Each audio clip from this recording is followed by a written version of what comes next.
La repentina destitución de Christian Horner sacudió a toda la comunidad de la Fórmula 1.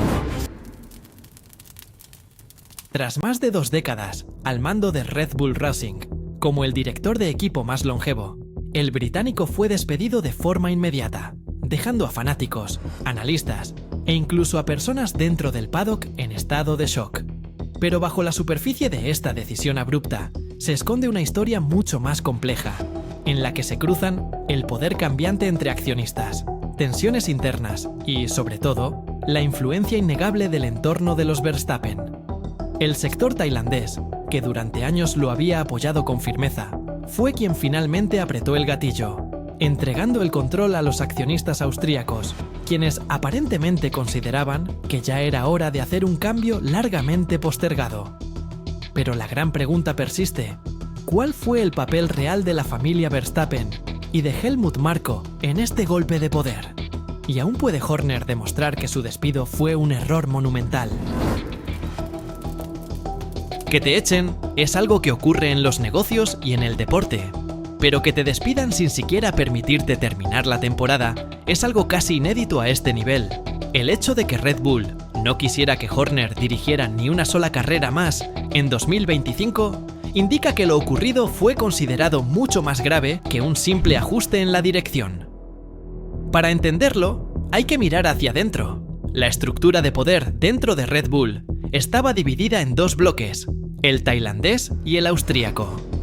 Charlem Jovidia, poseedor del 2% de las acciones y representante clave del bando tailandés, era su mayor aliado. Gracias al control mayoritario del 51% por parte de la familia Jovidia, los austríacos no podían mover fichas sin aprobación tailandesa. Pero el 20 de mayo, todo cambió. Charlem transfirió sus acciones a un fideicomiso con sede en Ginebra, desvinculándose del poder operativo. Aunque parezca un movimiento menor, ese gesto desmontó la mayoría tailandesa y abrió la puerta a que el bloque austríaco actuara con decisión. De la noche a la mañana, el sistema de apoyo que sostenía a Horner se vino abajo, sin que él siquiera lo notara. Para comprender cómo alguien con solo el 2% de participación podía tener tal peso, hay que remontarse a los orígenes de Red Bull. Cuando Dietrich Mateschitz y Charlem Jovidia fundaron la compañía, el reparto accionario se diseñó para que el control real lo tuviera la familia tailandesa. Esa mayoría garantizaba el respaldo de Charlem a Horner y mantenía atadas las manos de los austríacos. Pero con ese escudo desmantelado, los austríacos aprovecharon su oportunidad. Y la familia Verstappen, junto a Helmut Marko, ya estaban esperando entre bambalinas. Desde hace años se rumoreaba que querían ver a Horner fuera del equipo, viéndolo como un obstáculo más que como un aliado. El conflicto de poder llevaba tiempo gestándose, y todo se intensificó cuando Jos Verstappen, el padre de Max, supuestamente pidió su salida abiertamente durante una disputa en 2024. Aunque Max siempre se mostró públicamente leal a Horner, la influencia de Jos y el creciente poder de la familia dentro del equipo modificaron por completo el equilibrio interno. A medida que se acercaba el verano, el gran interrogante en la Fórmula 1 era el futuro de Max Verstappen. Toto Wolff, jefe de Mercedes, confirmó conversaciones privadas entre el entorno de Verstappen, incluyendo a su padre y a su manager Raymond Vermeulen y otros equipos. Surgieron teorías de que el despido de Horner podría estar vinculado a estas negociaciones, insinuando que Max solo se quedaría en Red Bull si se producía un cambio radical en la cúpula. El contrato de Verstappen se extiende hasta 2028, pero incluye cláusulas de salida que aumentan la presión. Bernie Ecclestone, una de las voces más influyentes del deporte y amigo cercano de Horner, no se guardó nada al ser consultado sobre el despido. En declaraciones a la prensa, Bernie criticó el tono del comunicado oficial de Red Bull, que hablaba de una terminación inmediata, calificándolo de innecesariamente duro. Reveló que había hablado con Horner días antes y que este no tenía idea de lo que se avecinaba. «Es como si hubiera asesinado a alguien», dijo Ecclestone, mostrando su incredulidad ante el hecho de que un hombre con una trayectoria tan exitosa fuera apartado de forma tan repentina. Para él, la rapidez del despido sugería algo más grave que una simple bajada de rendimiento. Además, criticó la manera en que se gestionó la salida. Dijo que, normalmente, cuando se prescinde de alguien, se mantiene una conversación previa y se anuncia una separación de mutuo acuerdo. Que Red Bull omitiera incluso ese gesto indica, según él, que Horner debió hacer algo grave. Este razonamiento coincide con lo que muchos dentro del equipo creen. La salida de Horner no se debió exclusivamente a los resultados. Bajo su mando, Red Bull logró 6 campeonatos de constructores y 8 títulos de pilotos. Sin embargo, los recientes problemas y polémicas empezaron a empañar su legado. Apenas unos días antes de su despido, el Gran Premio de Gran Bretaña dejó en evidencia las dificultades. Max Verstappen remontó tras un trompo para acabar quinto, mientras que su compañero Yuki Tsunoda terminó último. Actualmente, Red Bull ocupa el 4º puesto en el campeonato de constructores, a 288 puntos del líder McLaren, muy lejos de la época dorada del equipo. Laurel Meke, hasta ahora líder del programa de desarrollo de pilotos, ha sido ascendida al puesto de directora de equipo, con la difícil tarea de devolver a Red Bull al frente de la parrilla. Pero la reputación de Horner ya venía debilitada desde hace tiempo. Hace 18 meses estalló un escándalo con acusaciones de conducta inapropiada por parte de una colega.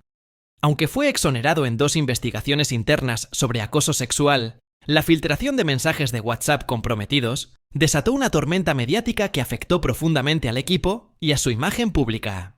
Bernie fue tajante al hablar del tema, calificando a Horner de idiota por comportarse como un veinteañero, a pesar de estar en sus 50. Criticó duramente cómo gestionó la situación y apuntó que la cúpula de Red Bull estaba cada vez más incómoda con el nivel de poder que Horner concentraba. Según Bernie, muchos creían que dirigía el equipo como si fuera su propio feudo personal, actuando con impunidad gracias a sus éxitos pasados. Pero cuando los resultados comenzaron a flaquear y las polémicas a acumularse, esas mismas personas empezaron a preguntarse si no había alguien más apto para el cargo.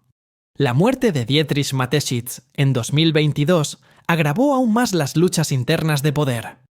Horner perdió el respaldo pleno que había disfrutado durante años. Oliver Mintzlaff, jefe de deportes de Red Bull, empezó a ganar protagonismo, mientras que Mark Mateschitz, hijo del fundador, no ejercía la misma autoridad que su padre. Las salidas de figuras clave del equipo debilitaron aún más la influencia de Horner. Adrian Newey, el legendario diseñador, que había estado en Red Bull casi desde sus inicios, se fue en mayo de 2024, tras una relación deteriorada con Horner, afectada también por el escándalo. Rob Marshall, jefe de diseño, se marchó en 2023 rumbo a McLaren. Y Jonathan Whitley, director deportivo, dejó recientemente el equipo para convertirse en director de Sauber, futuro equipo Audi. 3 salidas críticas en tan poco tiempo, unidas a resultados a la baja, pintaban un panorama sombrío.